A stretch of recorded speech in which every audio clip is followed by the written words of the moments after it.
Alain Belaïd, bonjour. Vous êtes directeur adjoint d'Epsilon. Est-ce que vous pourriez nous parler de la réforme des formations en médecine? Il y a eu une réforme l'année dernière des études de médecine.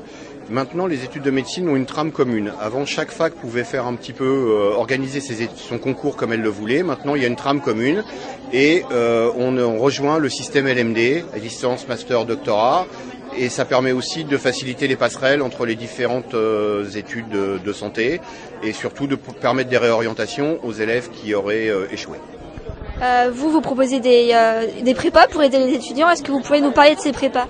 Oui, alors nous avons donc une prépa qui est en parallèle. Les élèves appellent ça une prépa, mais en fait c'est une école qui est en parallèle de la fac. On complète les études de médecine.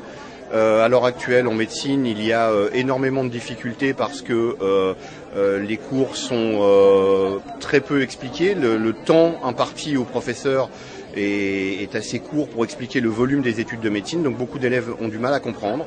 Nous fournissons donc ces explications au travers de TD, de rappels de cours, et nous avons nous organisons des examens blancs, des cols tout au long du semestre, qui permettent aux élèves justement d'arriver à comprendre les cours et de pouvoir mieux défendre leurs chances lors du concours de médecine.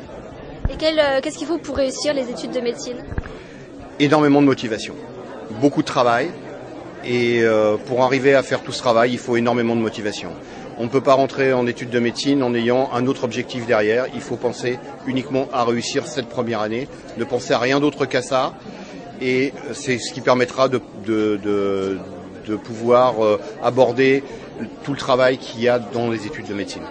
Donc c'est difficile, est-ce que vous pensez que la prépa est vraiment nécessaire? Elle est de plus en plus nécessaire parce que l'explication on ne la trouve plus à la fac maintenant. On a le support, mais le travail derrière, les élèves n'y sont pas préparés. Ils sortent du bac et en sortant du bac, ils ne sont pas du tout préparés à affronter un tel volume de travail et ils ne sont pas du tout structurés pour faire face à ce volume de travail.